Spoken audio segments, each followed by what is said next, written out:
Well, a couple of people have asked me recently for follow-up information about Colin Scullion, who many months back suffered a stroke and came to Mckean Rehabilitation Center in Chiang Mai. Colin, for those who don't know, comes to Thailand every year, rides 6 months, goes home, lays bricks, works in England, and then comes back here for another 6 months and rides the roads in Thailand. He suffered a stroke and his right side was affected, and today I've visited him. He's been doing his physio this afternoon, and he's moving his right side. When I was here last, admittedly too long ago, he wasn't moving very much on the right at all. His vocabulary has grown. He's having a conversation. He's sitting up, having a conversation with you, and able to discuss things. He's very real. He's actually understanding his predicament, and he's discussing the reality of whether it's back to the UK, whether it's staying here longer to recover more, and he's saying that people are here in Mckean are saying he may well be moving from the current place he's in to a different location, maybe later in the year. You can't put a time on it because, you know, this is his brain rewiring to his body and getting things back in action again, and they've done some amazing work here. I really am impressed that he's as vocal as he is.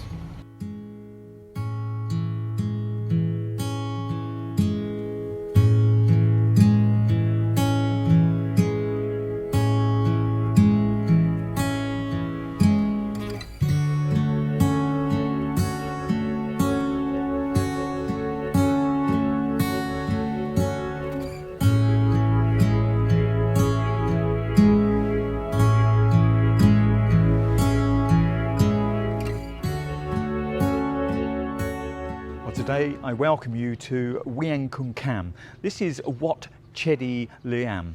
This is one of the temples, over 30, I'll show you a map in a minute, that were constructed within the area of what today is known as Wiang Kum Kam, but in the old times, 1200s. This was the capital of the north.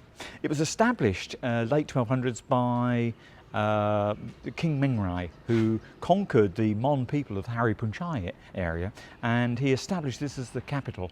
It didn't take long for the Ping River to actually force the people to move away, and as a capital it just couldn't exist because the flooding was so regular. So the new city of Chiang Mai, Mai meaning new, the Chiang Mai city was formed, and that is now the capital of the north. So here we have in this area near to the Ping River. The Ping River is just behind the Chedi, behind those palms, and that's where it flows today.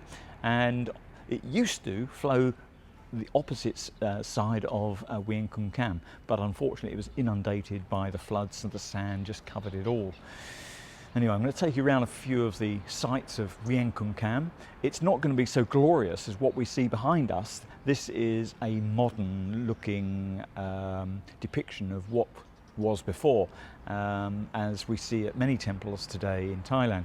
But what I'm about to show you is the old stuff. Well, this is the third time I've come here to try to film this. Yesterday the drilling and machines and whatever noise over there was making such a din. When I listened to the video later, it was just useless. Anyway, I'm going to show you a map now that's got all these temples and the layout of Wiang Kum Kam. It's a huge expanse area, and if it didn't have the glass on it to reflect it, it'd be much better. So, as the sign says, we are here, and this is the Ping going down here. and that's on the west side of Wiang Kum Kam. In days gone by, hundreds of years ago, the actual river used to come this way over to the east side, and because the floods and the repositioning of the river, this was all lost. And we've got here a map showing over 30 temples in this area. They're all numbered, and you can see the list here.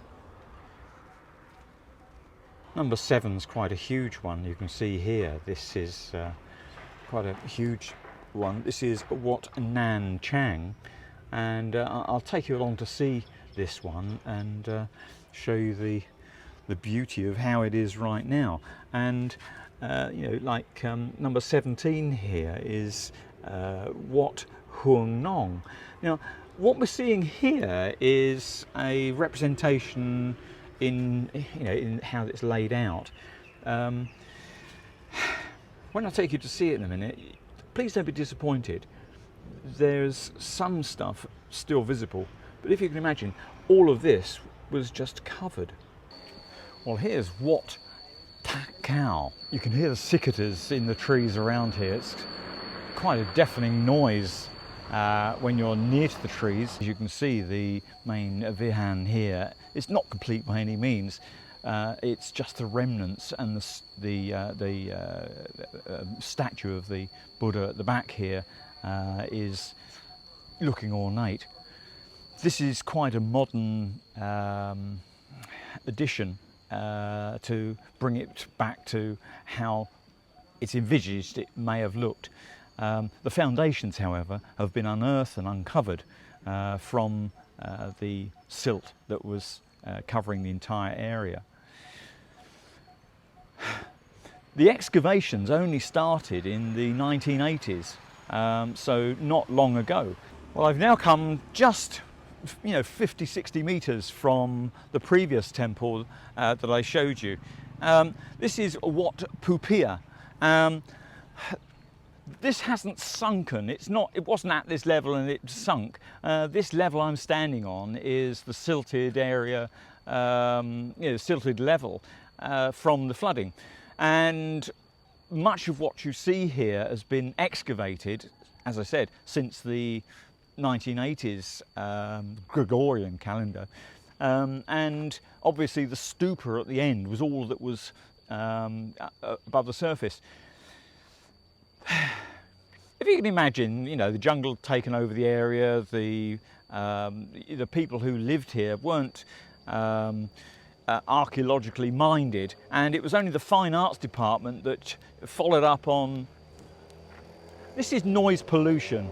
These bloody things here, look at them. Hark at it. Gee. If you can imagine, this area was overgrown with jungle, undergrowth. A lot of it would have been just covered in, and you'd have seen stuff,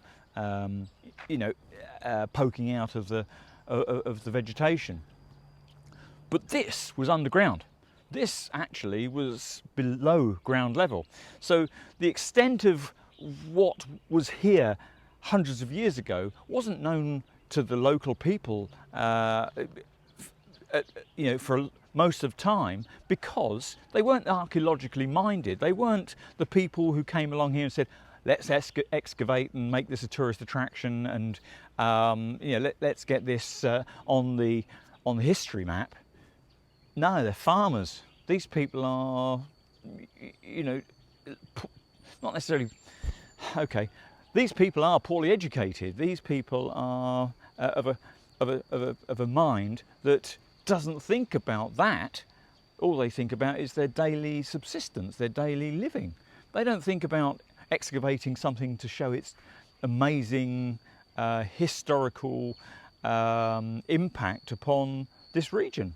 Once again, there's a health warning here. This is not as it used to be. This is a representation repaired to be similar to that which was here. So some of the brickwork on the top has been replaced, but the glorification of you know, above ground and how it looked, there, we can only assume there must have been a roof. We can only assume it must have been very colourful. We can only assume that just like today, we have so much detail in Thai architecture. This would have been full of that same detail. Oh, look at that lovely lizard. We have them in the garden sometimes and they're orange. We don't get blue ones in our garden, we get orange-headed ones in our garden. Hope he nods his head for us. He's standing there quite confident. Here he goes. As a territorial thing.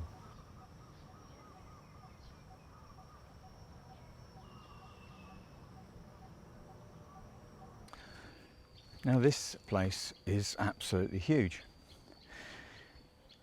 It's 50 metres from the other huge one across there. It's 50 metres from the other one across there, behind these trees on the far side. About another 50 metres. Another one. 100 metres up the road. Wat Chedi Liam. The place is just saturated with old ruins, old relics of temples that in their heyday would have been magnificent, but there are so many of them in a small space. Absolutely amazing. You know, some part of me tells me, because we don't know the history of this, because the detail's not there, as is with most stuff I seem to trip across, you know, that they weren't all in use at the same time, and therefore one has got to be older than the other. But you know, why didn't they keep this old one and maintain that old one to be the one that they always go to, rather than building another one? Why are there so many in a small space? You know, if they had 50 people living in this place here, they would build a temple for those 50 people. But hang on a minute, 50 metres away there's another temple. Surely there's not another 50 people in that area too. Why wouldn't they go to that? I just don't understand why there are so many temples in a small space. It's a city of temples. Huge efforts to put these temples together, and I'm sure huge efforts to maintain them in their day. This area is at Wat Chedi Liam. This is where apparently the Fine Arts Department excavated first, after people living in this area tried to clear the area for a recreational area, and they found the foundations under the ground. So having found this one, they then investigated further and found all of the that which is marked on the map today, more than 30. I'm sure there's some more that they've not found yet, and they will probably go undiscovered. This area is, you know, typical practicing temples. You've got the administration buildings, you've got the monks that are participating in ceremonies at this temple. It's an active temple, whereas all the other relics in this area are just that. They are you know, bare bricks and you know, foundations of what used to be. Wiang Kum Kam is an amazing place to come and stroll through, come and take time with.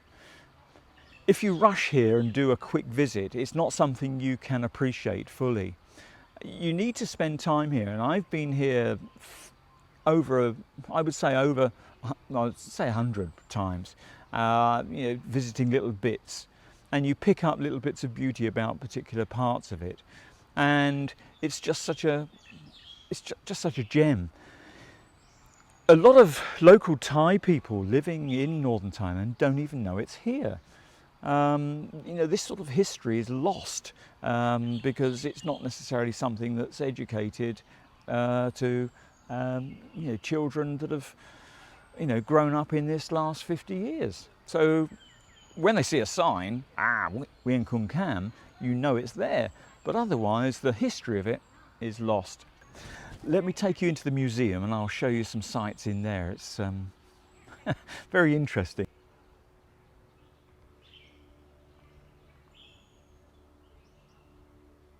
An old Thai house, built, reconstructed on the site of Wat Chedi Liam, demonstrating how life used to be. So this is one room. It's like the main living space, and out here we have the veranda and terrace area in front of the main living space. Let's go down this little corridor and we go into what one can only assume is a bedroom. These teak wood buildings, very dark, and before modern technology came along with lights, there would have been lots of fire and candles to illuminate things. And here is what looks to be a kitchen area, but I know from my experience already in Thailand, most of the cooking is done outside because of the amount of smoke, because of the amount of smell. And why would you cook in a house that's built of wood?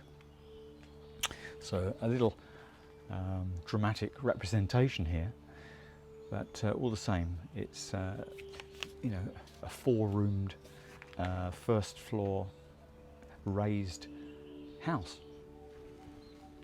Well, these are some old photos that many of us see around Thailand and Chiang Mai, where we see the good old times, and particularly the Songkran in the Ping River. There's the iron bridge that I showed you in the river cruise the other day. This is the museum in Wiang Kum Kam. Unfortunately, it's not maintained as well as it could be now, especially with tourism that's rocked the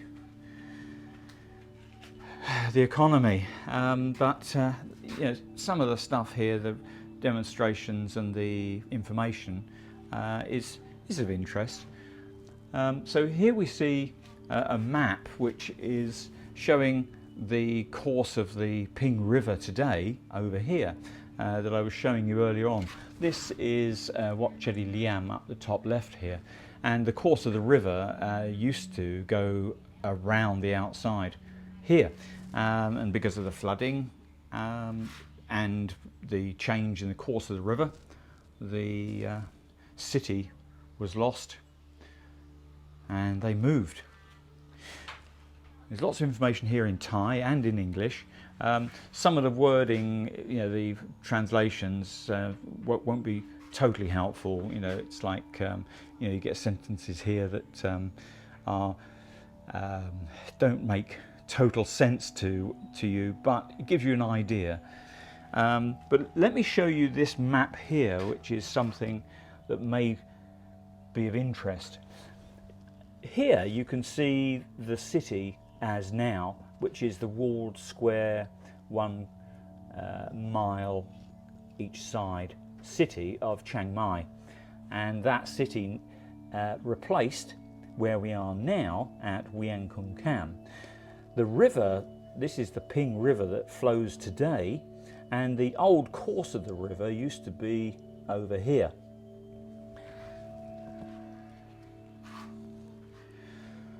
So many of the writings on the wall help you understand what went on here, and a guide during periods of great tourism will actually take you through this and tell you what's written on these plaques. But you can come here and enjoy the the views and the artwork. You can enjoy the understanding of culture from the visual representations of how it used to be. Here's some more photographs that represent Chiang Mai, and Thailand in general. This is something called Intercan, the flower bloom ceremony, which in actual fact is where people go to the main city pillar. Now you remember when I was talking last, well, 3 weeks ago now, about the Chiang Mai Lampun city pillar. Well, there is a main city pillar in the centre, and that's at Wat Chedi Liam. I'll take you there the next time there is an intercan there. And that generally happens between May and June.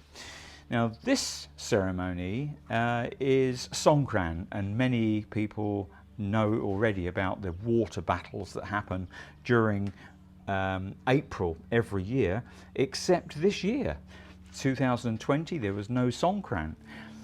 And another ceremony that people enjoy is Loi Kratong, or Yi Ping, and that's where the lanterns are lit, or little kratongs put into the river to make merit.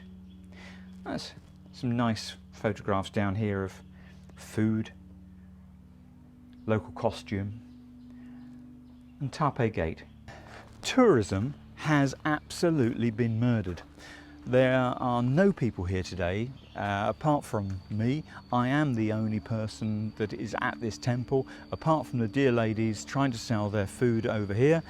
There are no little horses and their buggies. There's no vehicles transporting around the tourists that could be coming to see this. Thailand is so heavily dependent upon tourism that with COVID having shut down the borders of Thailand and not allowing new people in, tourism is on its knees. It's been murdered.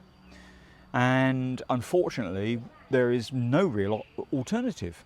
There is no alternative because the fear of people catching the virus is so high, with the numbers outside the country being so high. Inside, 58 deaths only, 58 since the beginning of the COVID records.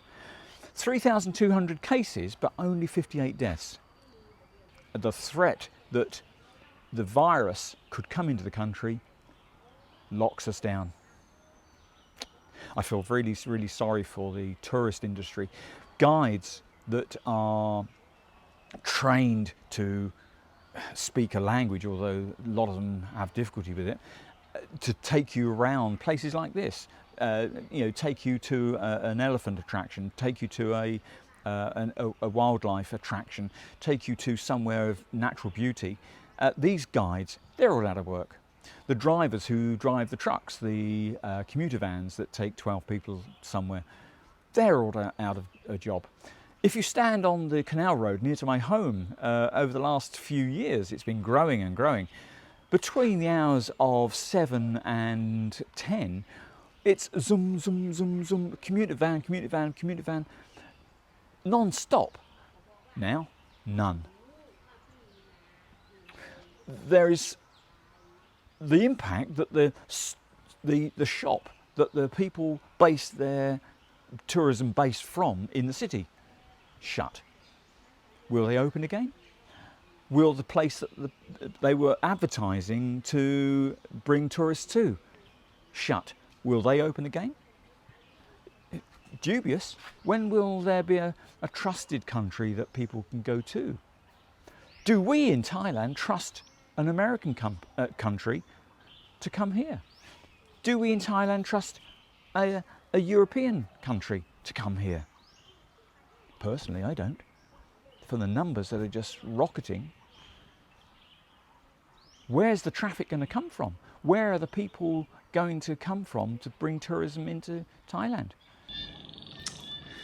Well, thanks for joining me today. I hope you've enjoyed this visit to Wiang Kum Kam and a little update on Colin Scullion. This evening I'm going to leave you with a view over the back here and the sound of the frogs. This noise, this din, this chorus you can hear goes on from late afternoon throughout the night. Check the description below. You'll see a little bit more detail about Wiang Kum Kam. You'll see a link to where it is. Please consider give us a thumbs up and leave a comment below. Let me know what you thought of this. Have you been to Wiang Kum Kam? And if you did, what was it like for your experience? Till next time, stay safe, stay well. Bye-bye.